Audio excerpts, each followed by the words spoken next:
caída versus pérdida de cabello. ¿Cómo detectar la alopecia a tiempo? Porque no todo lo que se queda en la almohada vuelve a crecer. Y entender esa diferencia puede cambiar lo que ves mañana en el espejo. El cuaderno de la salud.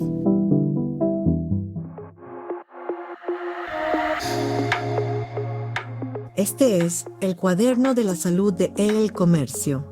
Abre tu cuaderno y toma nota.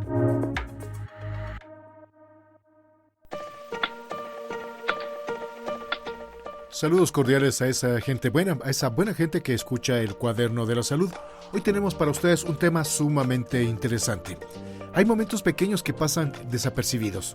Un par de cabellos en la almohada, otros en la ducha. Pero hoy vamos a descubrir que detrás de eso puede haber una diferencia clave. No es lo mismo que el cabello se caiga a que se esté perdiendo. Hoy nos acompaña el doctor Gorky Espinosa, médico cirujano y especialista en salud capilar y director de Capilea. Gracias por acompañarnos en el cuaderno de la salud y pues queremos dar un abrazo a quienes nos acompañan y nos escuchan a través de Radio Platinum FM y también a todos los que nos escuchan desde cualquier lugar del mundo en este podcast. Doctor, es un gusto para nosotros su presencia aquí en el cuaderno de la salud y pues gracias por acompañarnos. Muchas gracias, Oscar, por este espacio. Y sí, vamos a tratar un tema muy interesante que es esto de diferenciar entre la caída y la pérdida de pelo.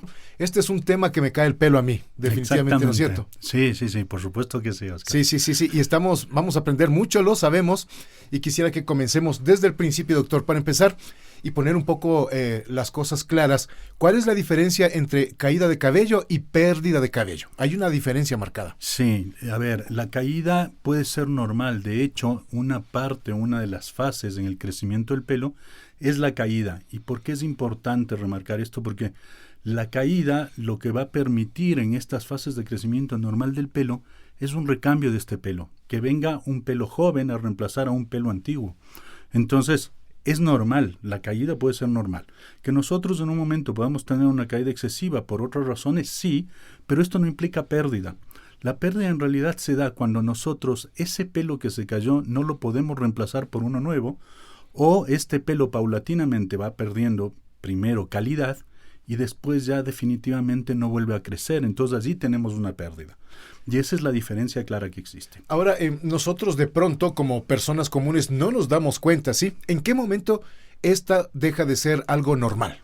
Claro, nosotros tenemos que ir diferenciando algunas cosas que no tienen que ver exclusivamente con la caída, sino con otros aspectos de nuestro pelo. Por ejemplo, mi pelo, si se empieza a poner más fino, si es que adicionalmente yo noto que esta caída, que era normal, empieza a incrementarse en cantidad en el día a día, yo veo más pelos cuando me peino, veo más pelos en la ducha, incluso lo que antes se mencionaba, que yo encuentre pelos en la almohada, que no es lo habitual, entonces tengo que ponerme a pensar que algo probablemente está pasando.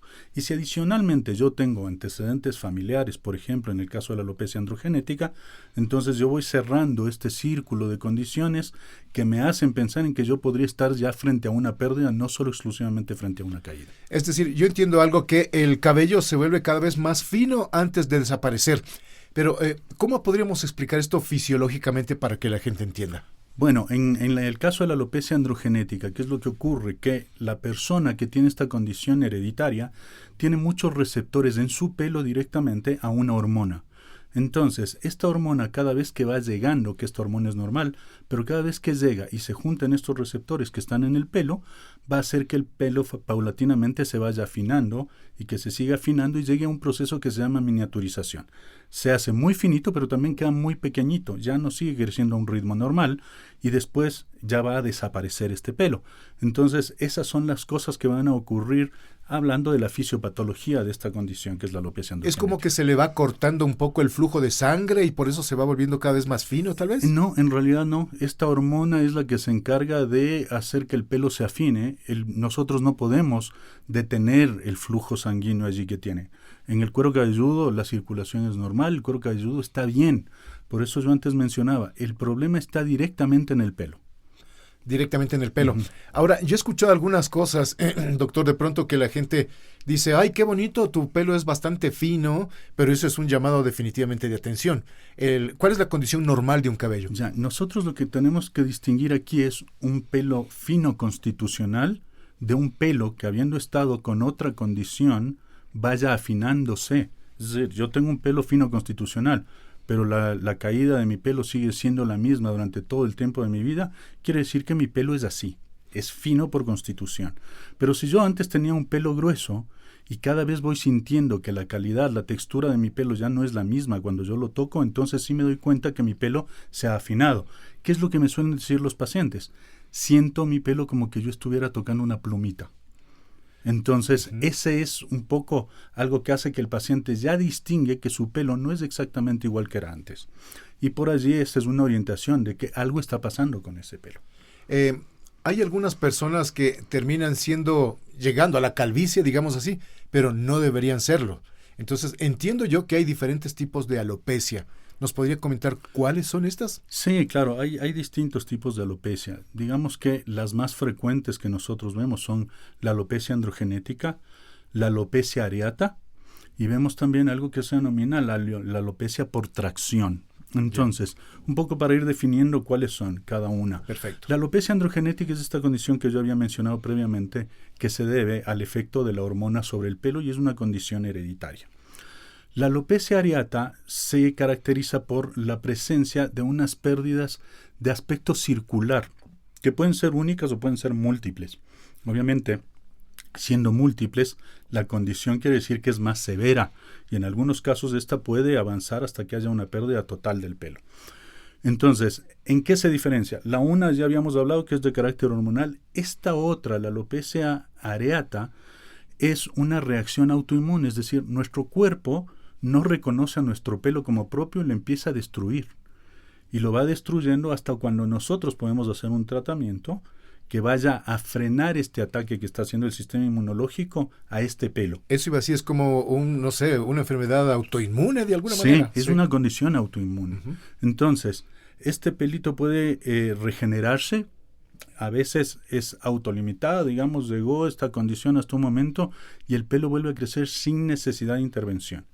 Pero cuando ya sigue ampliándose en el tiempo la persistencia de esta condición, obviamente tenemos que hacer un tratamiento y en algunas ocasiones, pese al tratamiento, esa zona va a quedar ya sin pelo.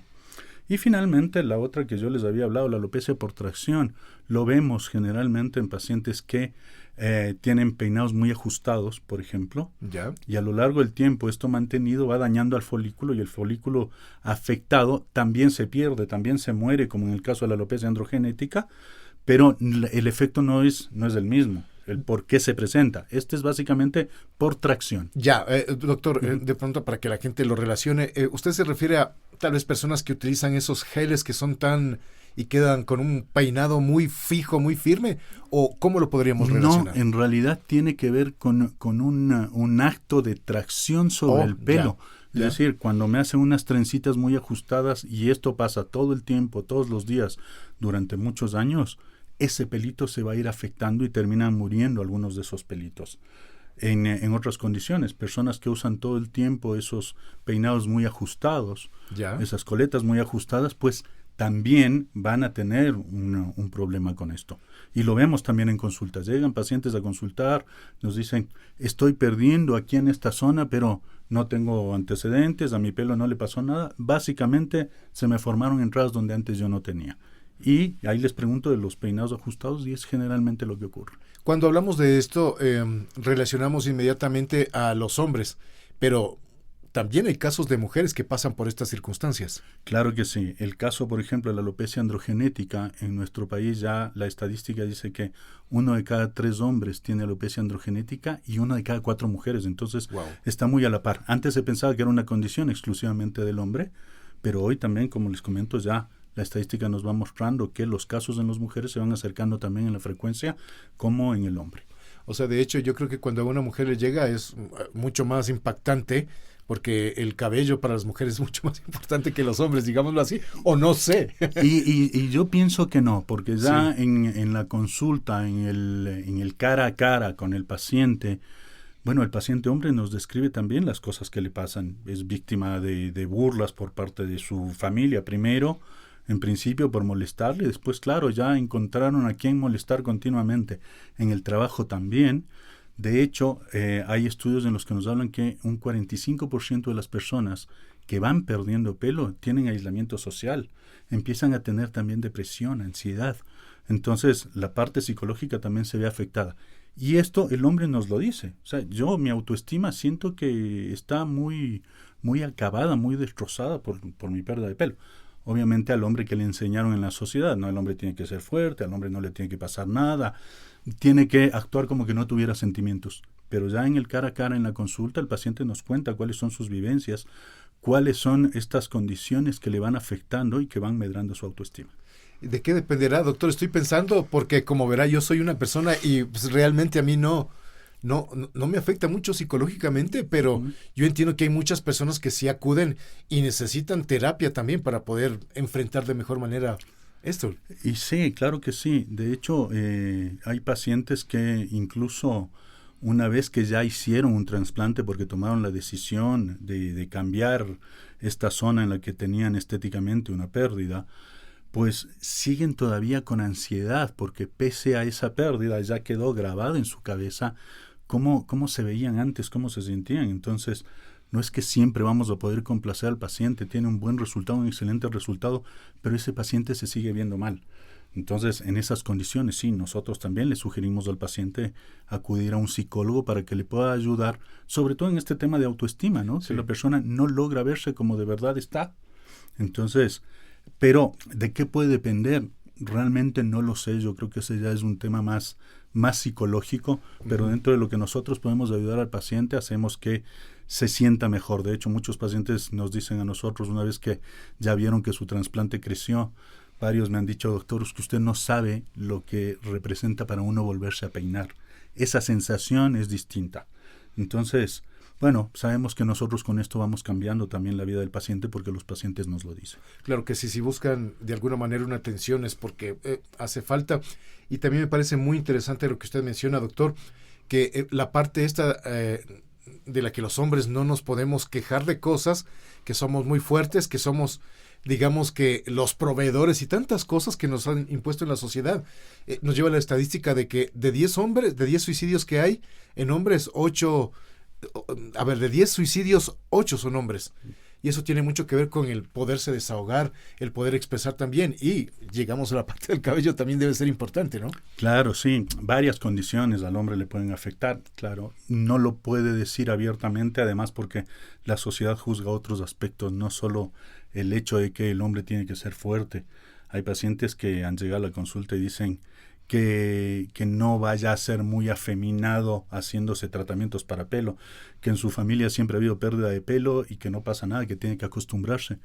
Pero claro, hoy los jóvenes van viendo que incluso el tema estético genera mucha competencia en ámbitos laborales, en la vida social, etcétera. Entonces quieren verse bien, quieren lucir bien, pero llevan estos estigmas que la familia les va poniendo y a veces van a escondidas a hacer una consulta las personas jóvenes, porque no quieren que la familia se entere de las decisiones que van a tomar, porque quieren verse mejor, no quieren ser la consecuencia de lo mismo que ha ido pasando en su familia.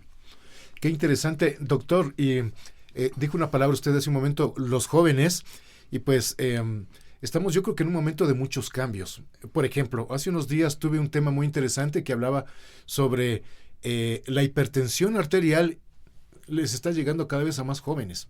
En el caso de la alopecia, ¿estamos hablando de lo mismo también tal vez?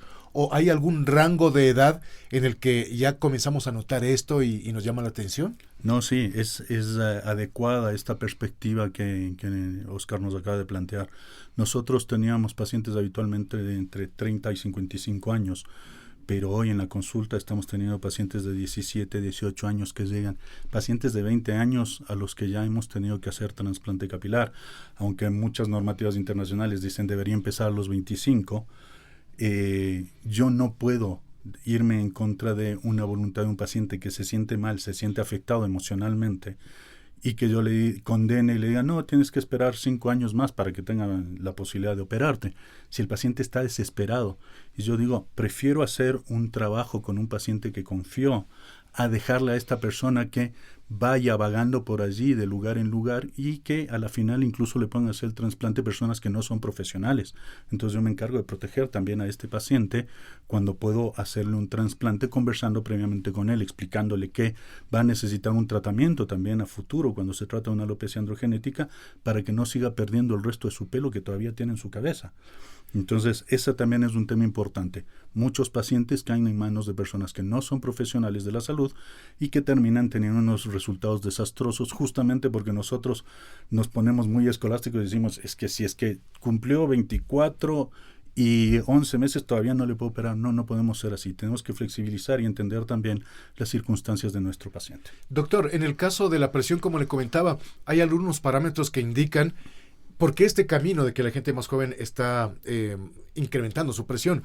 En el tema que estamos tratando en este momento, ¿usted nos podría comentar por qué estos rangos de edad están bajando un poco? Por ejemplo, la alimentación, el clima, no sabemos, ¿alguna relación que podamos tener? Bueno, la realidad de esto es que la alopecia androgenética es una condición evolutiva.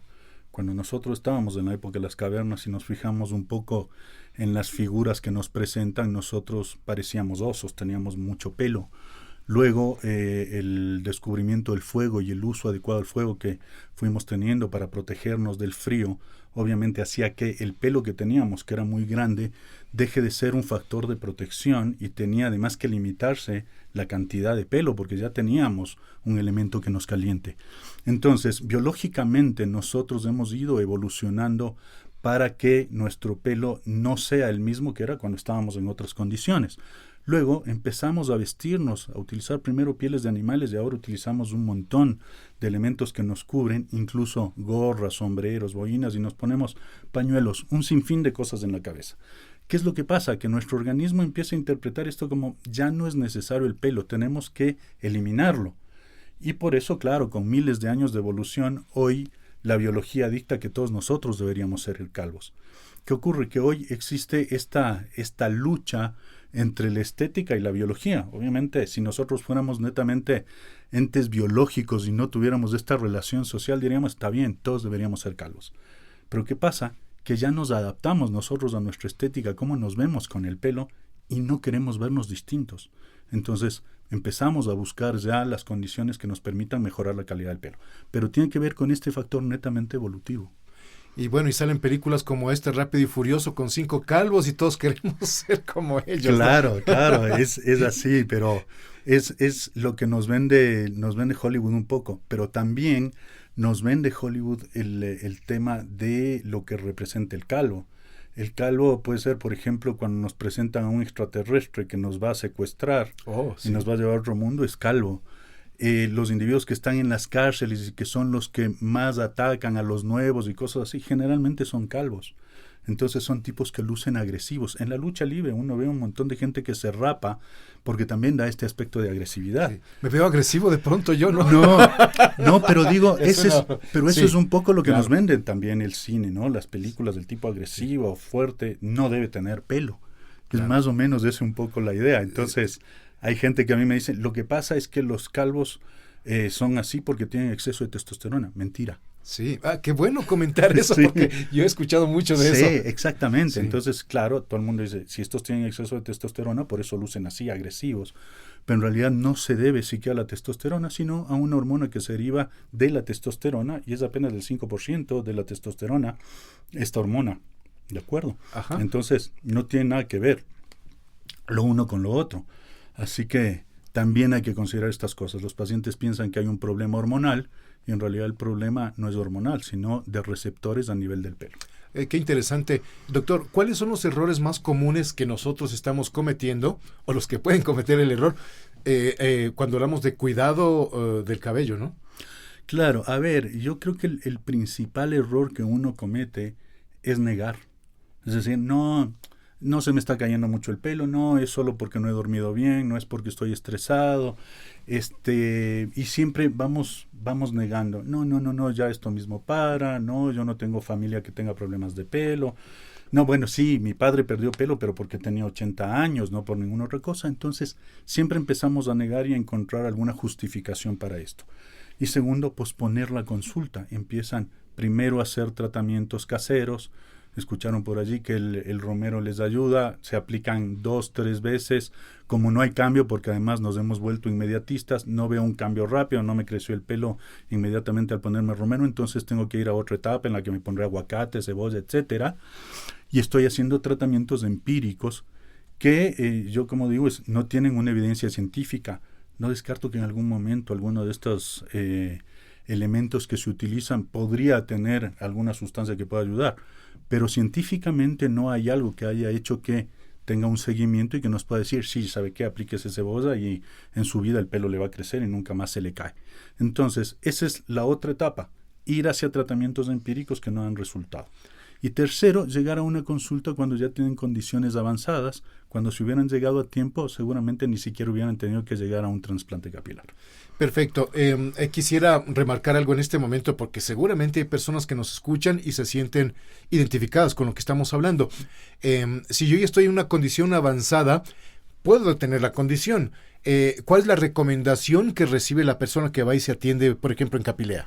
Bueno, lo primero que nosotros hacemos es una historia médica, consultarle desde cuándo, cuánto tiempo va con este problema, saber si es que identifica en realidad cuando empezó, porque hay gente que me dice, no, ni siquiera me di cuenta, a mí me gustaba el pelo muy corto, me rapaba todo el tiempo y ya cuando dejé de raparme me di cuenta que no me creció el pelo. Entonces hay algunas personas que no lo identifican, otros sí nos pueden decir. Vemos otras condiciones, si es que hay enfermedades que esta persona tenga, si es que hay alergias o no, y luego de haber hecho esta consulta médica, entonces nosotros vamos a ver la condición del pelo. Vemos si es que a la palpación hay un afinamiento de este pelo, luego observamos el cuero cabelludo cómo está, si es que no hay otras zonas de pérdida que sean muy focalizadas, y luego hacemos un estudio que se llama tricoscopía. Es un examen. En el caso nuestro utilizamos una cámara con una pantalla que nos amplifica bastante bien la condición del pelo y allí podemos nosotros tener un diagnóstico. Yo digo que en el 95% de las personas el diagnóstico de una alopecia androgenética es clínico, pero sí tenemos unos pocos pacientes a los cuales tenemos que hacer otros exámenes. Yo en realidad en muchos casos vi que el laboratorio siempre venía normal, y teníamos que recurrir a una biopsia de cuero cabelludo, sacar una muestra de piel del cuero cabelludo, mandarla a estudiar y el patólogo nos reportaba. En estos casos de duda, como yo les digo, un 5% de casos, y de allí teníamos el resultado y sí, clínicamente lo que nos contaba el paciente pues era compatible con una alopecia androgenética, o en otras circunstancias nos comentan que hay otra patología que puede estar afectando al paciente y tenemos que hacer el tratamiento en función de ese diagnóstico que tenemos. Perfecto, doctor. ¿Y los tratamientos más o menos de qué se componen más o menos? Bueno, digamos que en el caso de la alopecia androgenética nosotros tenemos que empezar a mejorar el pelo que existe, y para eso nosotros utilizamos la mesoterapia capilar. Luego podemos complementar, y siempre recalco yo esto, el complementar en algunos pacientes con plasma rico en plaquetas no es el tratamiento de elección, lo primero que uno tiene que hacer es un complemento que va a ayudar al cuero cabelludo. Y finalmente ya cuando hay espacios en los cuales no creció el pelo, entonces sí tenemos que llegar a un trasplante capilar. Perfecto, doctor. Hay una pregunta que tengo que hacerla, porque estamos en un momento sumamente especial en el mundo, en el que estamos hablando de inteligencia artificial, células madre, estudios de ADN y tantas cosas, y pues el futuro se ve muy promisorio en diferentes condiciones de salud. En el caso de la alopecia o de los tratamientos capilares de pelo, ¿qué nos podría comentar usted? Bueno, hay todavía algunos medicamentos que están en investigación. Uno de ellos, la clascoterona, está en una fase 3 que se llama. Esta fase 3 es la fase previa ya a poder comercializar el medicamento. ¿Cuál es el beneficio que tendría este medicamento? Que no necesariamente se va a tener que tomar, sino que ya es algo que yo lo aplico tópicamente y me va a suplir uno de los medicamentos que yo tengo que tomar. Esto para algunos pacientes que ven en el tomar un medicamento como una cosa que les frustra mucho en la vida, entonces va a ayudar mucho el que se puedan colocar esta loción. También están en investigación otros fármacos que lo que prometen es bloquear a los receptores a nivel del pelo para que ya no se afecten por la hormona, pero estos sí están todavía en una investigación incipiente, no es que tengamos ningún resultado muy prometedor. Y hay otra cosa que a mí me parece que es importante y creo que será la que cambia definitivamente el destino de las personas que pierden pelo, que es la clonación de pelos. Realmente es una cosa muy, muy compleja porque todo el mundo cree que clonar un pelo es sacar una fibra capilar y listo. Y copia y pego, algo así. Y listo. Esto es distinto porque nuestro pelo, como yo les mencionaba antes, tiene etapas de crecimiento, entonces tiene que cumplir estos ciclos un pelo clonado. Y esa era la dificultad que tenían los investigadores, que se cumple un ciclo de crecimiento, una fase de transición, la fase de caída y de renovación del pelo.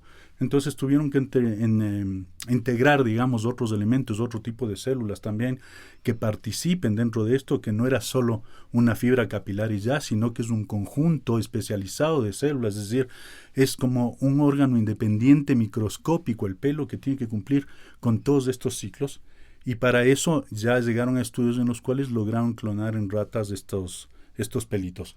Entonces, lo prometedor ahora sería ya tener resultados en el ser humano y después lo que tendríamos que hacer nosotros como cirujanos es sacar una muestra de estos pelitos, mandar a un laboratorio que nos repliquen estos pelitos, nos mandan a nosotros ya un kit de pelo para cada paciente y hacer la cirugía y colocar estos pelitos que ya están y no se van a perder. Estos son pelos que no se afectarán y quedarán definitivamente allí, pero todavía siguen en investigaciones. Qué interesante, doctor. Me parece muy interesante porque sin duda esto solamente puede llegar donde un profesional, y yo quisiera que usted nos comente, porque estamos en una época de TikTok en donde sale cualquier persona y dice cualquier cosa y la gente cree, ¿no es cierto? Uh-huh. ¿Quién o cuál es el profesional que debe tratar nuestros asuntos de cabello, de pelo, nuestras necesidades? A ver, este es un poco el dilema que existe a nivel del mundo porque si es que nosotros nos fijamos exclusivamente en el pelo como tal, debería tratarlo un dermatólogo porque el pelo es un anexo de la piel. Sin embargo, la parte quirúrgica, digamos, para que haya un complemento, debería hacerlo un cirujano. Y en este caso, si hablamos que el trasplante capilar tiene un punto de vista estético, debería ser un cirujano plástico. Pero como hay otras condiciones que nos generan caída de pelo también, problemas hormonales, etcétera, entonces hay gente que se orienta que debería ser el endocrinólogo, etcétera. Entonces hay un mundo enorme de los profesionales que podrían intervenir en un momento determinado. Yo creo que lo más importante para esto sería acudir donde alguien que haga las dos cosas. Alguien que entienda primero el diagnóstico de un paciente, luego que pueda hacer un tratamiento clínico y adicionalmente que tenga la posibilidad de realizar una cirugía como un trasplante capilar. Entonces, en el caso nuestro en Capilea, yo me especializo en el tema de pelo exclusivamente, entonces hago la parte clínica, hago la parte quirúrgica, entonces complementamos bien las dos cosas para que el paciente no tenga que ir de un sitio a otro en búsqueda de un profesional que le pueda dar una atención integral. Doctor, muchísimas gracias. Muy claro cada concepto y esperamos que haya llegado a la gente y que tenga mucha información para tomar decisiones. Muchas gracias, Oscar, por esta invitación. Y a usted también que nos escucha, muchísimas gracias por estar aquí y les pedimos de favor, no les quitamos mucho tiempo, solamente que compartan este episodio con quien ustedes creen que le pueda servir y que se suscriban al Cuaderno de la Salud. Nos escuchamos en el próximo capítulo.